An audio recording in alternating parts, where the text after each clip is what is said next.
Assalamu alaikum kuma barka da zuwa darasi ta 7 na wannan kunshin koyon. A wannan darasin za mu yi magana ne akan aiki da shafi ko kuma yawan allo da ya wuce guda ɗaya.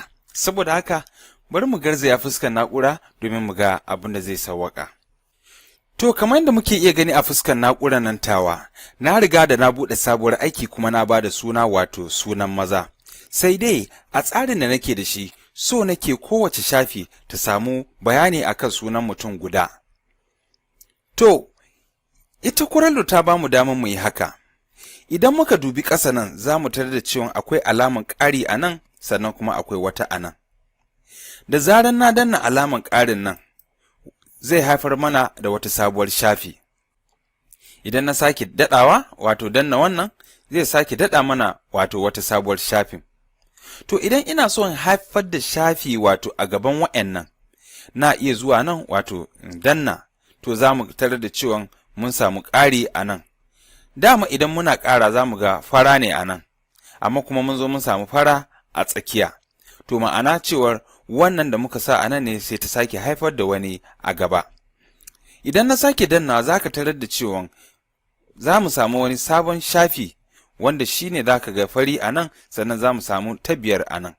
Idan na zo ne nan na danna alaman ƙari, kaga mun samu na 5 a nan.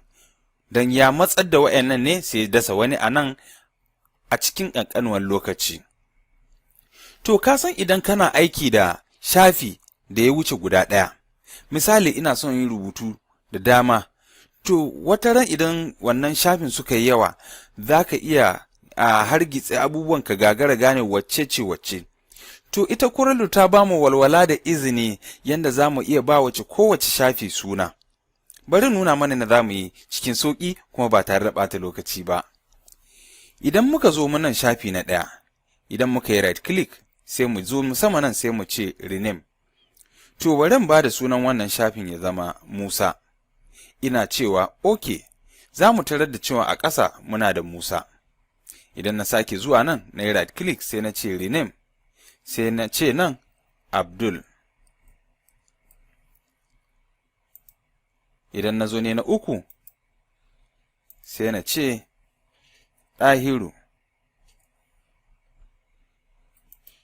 To idan na zo ne na 4 na iya cewa Bello. Sannan idan na zo na ta 5 na iya cewa Sanusi. Shikenan. To kaga duk lokacin da nake aiki sai na zo ina so in je ni kawai shafin Sanusi, to ina karanta sunan ina dannawa ita ce za ta bullo. Ina son yi wani abu duk da cewar ba wai mun yi shi bane, amma ina son yi shi cikin sauri ba tare da ɓata lokaci ba. Bari na zana wani abu a nan, sai na ba da launi, nan ma na ba da launi. To kaga wannan abin da na zana yanzu suna shafi na sunan Sanusi ne. To idan ina so in samu irin wannan shafin guda 2, to ba sai na wahala ba, na iya zuwa nan in yi right click sai in ce duplicate page. Ina danna duplicate page za ta fitar min da wata sabuwar kwali. A nan tambaya take cewa, shin wannan sabuwar shafin za mu saka a baya nan ne ko kuwa a gaba? Sannan kawai za ta sake wata sabuwar shafin ne ko za ta ɗebo har da kayan da ke cikinta? To bari in ce kawai ba na so kayan cikinta saboda mu samu bambanci. Idan na ce na amince, to za mu tarar da cewa muna da shafi na 6 a nan. Idan muka zo mu nan, za mu ga cewa ga Sanusi, sannan kuma idan muka zo mu nan, za mu ga 6. To idan muka duba za mu tarar da cewa shafinmu na farko har yanzu tana nan, sai dai ba ta ɗau sunan Sanusin ba, saboda ba a so a samu kiɗimar suna. To amma barin sake zuwa nan wajen shafin Sanusi, sai in ce ina so in duplicating ɗinsu. To a wannan lokacin ina so ne ya zamanto har da kayan cikinta. Idan na ce OK, to idan muka zo mu shafi na 7 za mu tarar da ba kome, shafi na 6 akwai, shafin Sanusi akwai. Bugu da ƙari zan iya canza suna a nan, bari in ce Ahmad.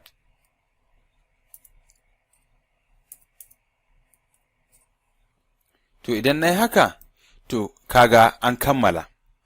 Sannan kuma idan akwai shafin da baka so, kana da izini ka goge ta. Idan na zo ne nan, na iya right click sai in ce ba na son wannan. Muna da yanzu a shafi guda 6. Idan muka lura a nan za mu tarar da cewa shafi ta ɗaya ta riga ta ɓuya. Idan muna so ta fito waje, za mu iya zuwa nan, wato nan kana tafiya taku 1, kaga zuwa Sanusi, idan muka danna Bello ya zama fari, Ɗahiru, Abdul, idan muka je ƙara guda 1 za mu tarar da Musa. To shi ne amfanin wannan, kamar yanzu haka idan za mu tafi ta baya ga abin da za mu tarar. Sannan wannan kuma idan muna so mu je kawai har ƙarshe kawai, sai mu danna ta, za mu zo mu shafi ta ƙarshe. Bugu da ƙari idan muna so mu goge shafin kwata-kwata ba ma so kamar yadda muka yi, za mu iya sake yin haka. Idan muka zo mu nan muka yi right click, za mu tarar da cewa muna da izinin mu sake sa wata a gaban a bayan shafin Sanusi ko kuma kafin shafin Sanusi. To bari mu sa a gaban shafin Sanusi. Za mu tarar da cewa ga page 5 sannan ga shafin Sanusi. Idan muka yi right click sai muka ce muna so mu saka bayan shafin Sanusi. Muna dannawa za mu tarar da cewa ga ta 7 sannan ga ta 5, 1 a gaban Sanusi, 1 a bayan Sanusi. To, ina fatan mun ji daɗin wannan darasin kuma za mu amfana da ita.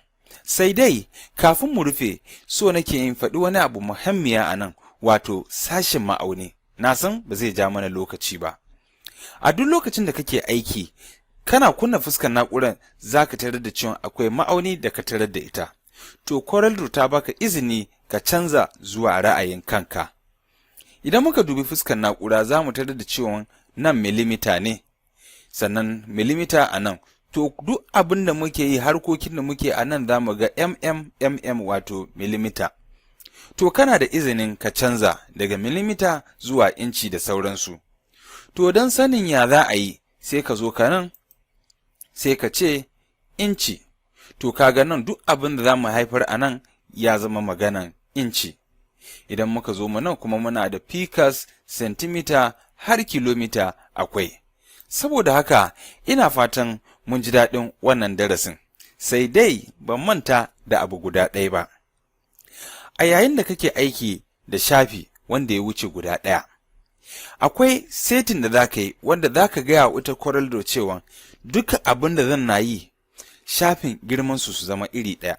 Sannan kuma akwai yadda za ka gaya mata cewar zai iya yiwuwa shafi na 2 zai zama ba daidai girmanta da shafi ta 1 ba.